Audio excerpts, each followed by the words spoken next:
கர்த்தருடைய பரிசுத்தவான்களே, அவரை கீர்த்தனம் பண்ணி அவருடைய பரிசுத்தத்தின் நினைவு கூறுதலை கொண்டாடுங்கள். கர்த்தருக்குள் பிரியமானவர்களே, உங்கள் அனைவருக்கும் இனிய காலை வணக்கங்கள். இன்றைய வேதவசன தியானத்திற்கென்று நாம் தெரிந்தெடுத்திருக்கும் வேத பாகமானது அப்போஸ்தலர் நடபடிகள் 9 அதிகாரம் 34 மற்றும் 35 வசனம்.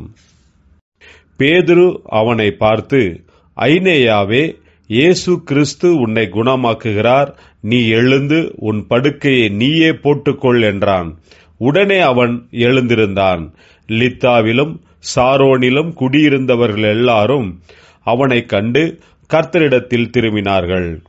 பிரியமானவர்களே, இன்றைய வேத தியானத்தின் தலைப்பு கர்த்தருடைய மகிமைக்கென்றுதான் அற்புதங்கள் நடக்கின்றன என்பதே. அப்போஸ்தலனாகிய பவுல் தான் கிறிஸ்துவை ஏற்றுக்கொண்டு ரட்சிக்கப்பட்டதும் எருசலேமுக்கு போனார். அங்கே இருந்த சீசர்கள் பவுலை ஏற்றுக்கொண்டார்கள். தன்னுடைய ஊழிய காலத்தில் பேதுரு அப்போஸ்தலன் லித்தா என்ற ஊருக்கு போயிருந்த போது அங்கே 8 வருஷமாய் கட்டிலின் மேல் திமிர்வாதமுள்ளவனாக கிடந்த ஐனேயா என்னும் பேருள்ள ஒரு மனுஷனை கண்டான். பேதுரு அவனை பார்த்து, ஐனேயாவே, இயேசு கிறிஸ்து உன்னை குணமாக்குகிறார், நீ எழுந்து உன் படுக்கையை நீயே போட்டுக்கொள் என்றான். உடனே அவன் எழுந்திருந்தான்.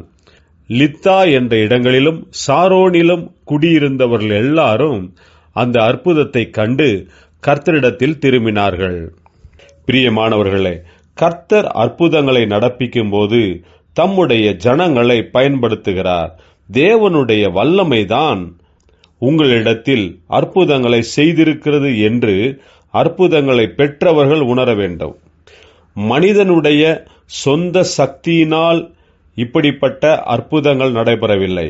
ஆனால் இன்றைக்கு நடக்கும் எல்லாவிதமான குணமாக்குதல், விடுதலை போன்ற அற்புதங்களில் மனிதர்கள் தங்களுடைய பெயருக்கு மகிமை எடுத்துக் கொள்ளுகிறார்கள்.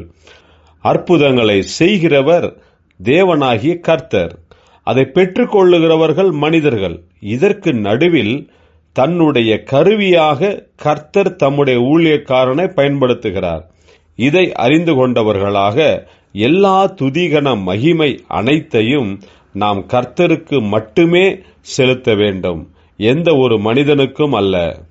ஒவ்வொரு அற்புதங்களையும் கர்த்தர் செய்யும்போது அதற்கு காரணங்கள் உண்டு. அற்புதங்களை காண்கிறவர்கள் கர்த்தரிடத்தில் வந்து சேருவார்கள். அப்போது தேவனுடைய ஊழியக்காரர்கள் தங்களை தாழ்த்தி கொண்டு கர்த்தருக்கு மகிமையை செலுத்த வேண்டும். இவைகளே எப்போதும் நடக்கட்டும்.